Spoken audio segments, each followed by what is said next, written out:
Good Monday morning, friends. Hope you're doing all right this Monday morning. Today's word that we're going to talk about is empathy. Now, empathy means to share and be able to relate to the feelings of another person.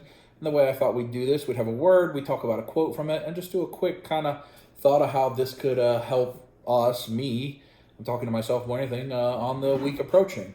So I picked a quote from Neil Gaiman. Neil Gaiman, famous sci-fi author. If you're not familiar, you're probably familiar with some of his works, like the comic Sandman, along with Terry Pratchett, Good Omens, which is very popular on Amazon, American Gods, which I think is on Showtime, maybe, I think. But a lot of famous genre-related materials, but this is a quote from Neil Gaiman. I believe that stories are incredibly important, possibly in ways that we don't understand, and allowing us to make sense of our lives, and allowing us to escape our lives, and giving us empathy, and in creating the world that we live in. So the key is, he's talking about stories, and as an author, it's whenever they talk about stories, it triggers something in my mind, because this is a person that creates things for us, creates emotional experiences for us. And in that, he talks about how it creates empathy in stories. And empathy is a term that I think a lot of people don't necessarily understand, and a lot of people aren't great at showing empathy, at showing that I understand what you're going through, and I feel for you, and I'm there for you. The reason I picked this word this week, we're going into Thanksgiving, so I could have done like gratefulness or graciousness or compassion or kindness. We'll talk about all those as the weeks progress. But with Thanksgiving, one thing that I try to be empathetic towards is for our holidays, and in America, this is an American holiday, but in any of your holidays, whether you're international, wherever you are, or in any occasion, things that are celebrated by humans, not everybody receives it the same way, right? Thanksgiving is not a positive thing for everybody, just like a birthday is not a positive thing for everybody, or Christmas isn't a positive thing for everybody.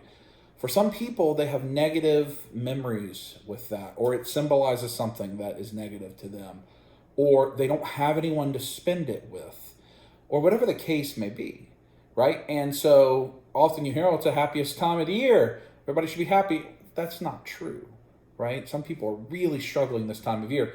On top of that, we have the element of the retail explosion with Black Friday and all of the different shopping. And this is not a video to talk about your beliefs on that, or what shouldn't happen, or is online better, none of that. The reality is, no matter which manner people happen, the economy is moving forward, things are being purchased, whether it's online and somebody has to fulfill it in a warehouse, and a delivery driver, and everything else, or whether you're going to a store. It's all driving jobs and work that needs to be done, no matter what way you look at it.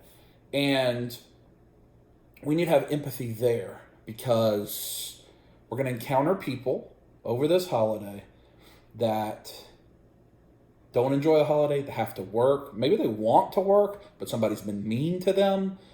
So whatever you do this week, whether you have to work the whole week, no time off with family, whether you're taking the week off, spending lots of time with family, whether you have to go to a bunch of different houses because maybe you've got a lot of family traditions that mean all Thanksgiving Day you're hopping from place to place to place, and that's kind of challenging. Whether you don't have anybody to celebrate it with, whatever it is, remember that you're not alone, and to have empathy, whatever you encounter. I've been through a lot of different things. When I was married, my ex-wife, her parents were divorced, and so we had several stops. My parents' house, her mom's house, her dad's house, the grandparents' house, and it was very challenging on Thanksgiving for me, because I wanted to, honestly, I wanted to put on sweatpants and eat and sit there and watch football. But instead, it was one after the other and after the other. And I thought the most important thing I could do was be compassionate and kind to my wife and be there for her and accompany her. But the reality is, I needed to have more empathy than kindness in that. I needed to understand that it wasn't that she necessarily wanted to do all these things. It wasn't her fault that her family had become separated and now it's all these fragmented experiences. It was a challenge for her too, much more than me. For me, it was an inconvenience. I didn't get to wear sweatpants and watch football. For her, it was a representation of different bad memories, of the way this fragment had happened. And I needed to be more empathetic toward her around that. So that's just an example from my personal life. I will try to share that when I can. So anyway, empathy is the word. Again, what we talked about, Neil Gaiman, stories are written to help us share experiences, to learn from other people, whether you are diving into really deep books or comic books, or whether you're watching really intense dramas on TV, or you love the Marvel stuff, or whatever it is. No matter how deep or how high level your entertainment experience, your story experience is, there's something there that can help you learn empathy. And it could be a good shared experience for someone else. So I challenge you, I challenge me, think about the people you're going to see this week, and strive to show empathy and relate to them and understand the emotions that they may be going through. I think it'll make your week a little bit better. All right, see you next time.